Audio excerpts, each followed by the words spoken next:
नवरात्रि के पहले दिन से देश आत्मनिर्भर भारत अभियान के लिए एक और महत्वपूर्ण और बड़ा कदम उठा रहा है। ভারতীয় অর্থনীতিকে বেকায়দায় ফেলতে একের পর এক কৌশল নিচ্ছেন ডোনাল্ড ট্রাম্প। ভারতের তরুণ প্রজন্মের আমেরিকান ড্রিমকে দুঃস্বপ্নে পরিণত করতে একদা বন্ধু ট্রাম্প যখন মরিয়া, তখন স্বদেশী আনার কথা শোনা গেল নরেন্দ্র মোদীর গলায়। আমেরিকার দাদাগিরির মুখে কার্যত স্বদেশী আন্দোলনের ডাক দিলেন প্রধানমন্ত্রী। हर दुकान को स्वदेशी से सजाना है। गर्व से कहो ये स्वदेशी है। गर्व से कहो मैं स्वदेशी खरीदता हूं। मैं स्वदेशी सामान की बिक्री भी करता हूं। ये हर भारतीय का मिजाज बनना चाहिए। বাঙালির শ্রেষ্ঠ উৎসব দুর্গোৎসব কার্যত শুরু হয়ে গেছে। তারপর একে একে রয়েছে লক্ষ্মী পুজো, দীপাবলি। উৎসবের এই আবহে প্রতি বছরই দেশ জুড়ে কেনাকাটার ঢল নামে। এই পরিস্থিতিতে বেশি করে মেড ইন ইন্ডিয়া পণ্য কিনতে আহ্বান জানালেন প্রধানমন্ত্রী।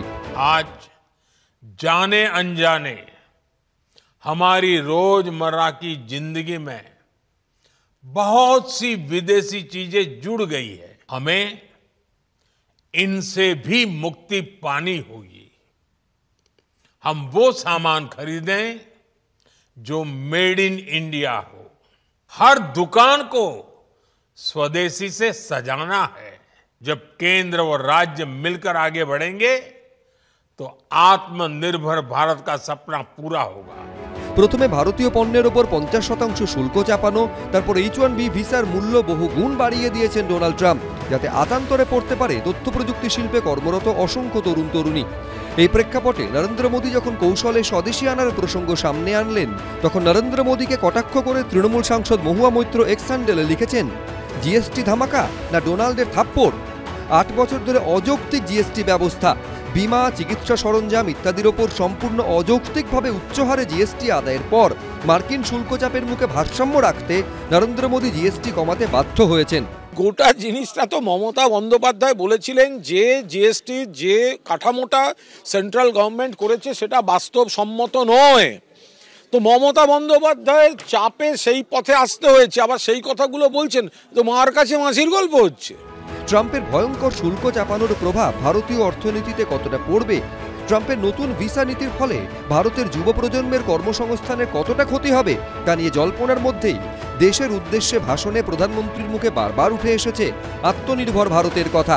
जब भारत समृद्धि के शिखर पर था, तब भारत की अर्थव्यवस्था का मुख्य आधार हमारे एमएसएमईज थे, हमारे लघु और कुटीर उद्योग थे। भारत को आत्मनिर्भर बनाने का बहुत बड़ा दायित्व हमारे एमएसएमईज यानी हमारे लघु, मध्यम और कुटीर उद्योगों पर भी है।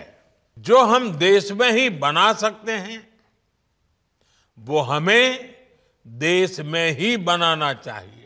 প্রধানমন্ত্রী ক্ষুদ্র ও কুটির শিল্পে জোর দেওয়ার কথা বলছেন। আর এক্স হ্যান্ডেলে কংগ্রেসের সাধারণ সম্পাদক জয়রাম রমেশ দাবি করেছেন, জিএসটি সংস্কারের পরেও এখনো বেশ কিছু সমস্যা থেকে গেছে, যার মধ্যে অর্থনীতিতে প্রধান কর্মসংস্থান সৃষ্টিকারী এমএসএমইর উদ্বেগগুলির অর্থপূর্ণ সমাধান করতে হবে। বড় ধরনের পদ্ধতিগত বদল ছাড়াও আন্তঃরাজ্য সরবরাহের সীমা আরও বাড়াতে হবে। জিএসটি সংস্কারের ফলে কেনাকাটা কি হারে বাড়ে, মানুষ কতটা খরচ করে, দেশীয় উৎপাদন কি পরিমাণে বৃদ্ধি পায়, সরকার বণিক মহলকে বিনিয়োগে কিভাবে আশ্বস্ত করে, তার উপরে নির্ভর করছে আত্মনির্ভর ভারতের সাফল্য। পার্থপ্রতিম ঘোষ, দীপক ঘোষ, এবিপি আনন্দ।